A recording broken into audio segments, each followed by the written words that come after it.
है लगभग 225 के लगभग ऐसे सिख और हिंदू हैं जो कि अफगानी नागरिक हैं जिनको कि तालिबान ने वहां से जाने से मना कर दिया है और उनके पास सारे कागजात हैं, परंतु वो अभी तक बाहर नहीं निकाल पा रहे हैं। भारत सरकार का पूरा प्रयास चल रहा है और काबुल एयरपोर्ट की संवेदनशील स्थिति को देखते हुए अन्य रास्तों से भी कैसे लाया जा सकता है उन बारे में भी सरकार पूरी तरीके से सतर्कता से नजर रखे हुए है। अभी जनरल जे सिंह जी ने जो बात कही उस पर मुझे एक बात ध्यान आई।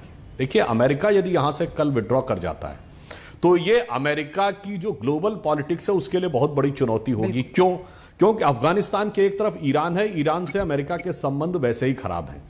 दूसरी तरफ पाकिस्तान है जिसके ऊपर चाइना का इन्फ्लुएंस आज अमेरिका से ज्यादा है और यदि अफगानिस्तान पर उसका कंट्रोल खत्म हो जाता है तो फारस की खाड़ी के मुहाने पर अमेरिका के जितने भी स्ट्रेटेजिक कंट्रोल है वो बहुत कमजोर पड़ जाएगा और जो कि यूरोप के साथ व्यापार करने का सबसे मुख्य मार्ग है।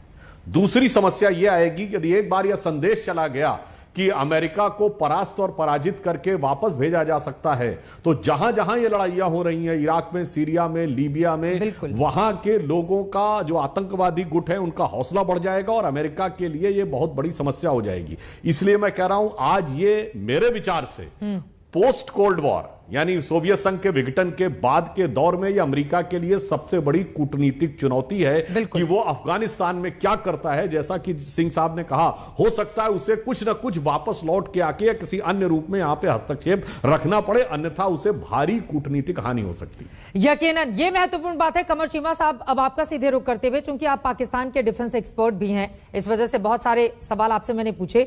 अब जरा जिस तरह की स्थिति इस वक्त वहां पर बनी हुई है, बताइए हमारे दर्शकों को इसके बाद कितनी शांति और कितना आतंक होगा अफगानिस्तान में।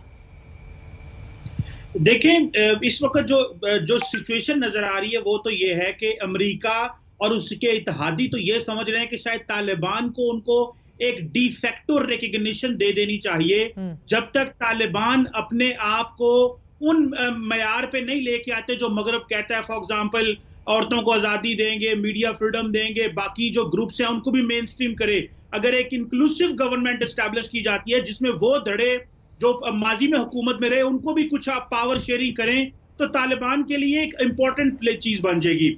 हाँ, एक इंपॉर्टेंट चीज है वो ये है कि अमेरिका अपने इत्तेहादियों के साथ या खुद अफगानिस्तान में ड्रोन स्ट्राइक करता रहेगा अगेंस्ट इस्लामिक स्टेट और शायद अफगानिस्तान में तालिबान की कैपेसिटी बिल्डिंग करे ताकि वो दाइश को खत्म करे। और जिस तरह इराक में और पूरी दुनिया में उन्होंने कहा, जैसे जलसा भी बात कर रहे थे कि al Qaeda is downgraded but not eliminated, downgrade जरूर हुई है। सो अलकायदा एंड दाइश जो है वो बड़े थ्रेट रह जाते हैं।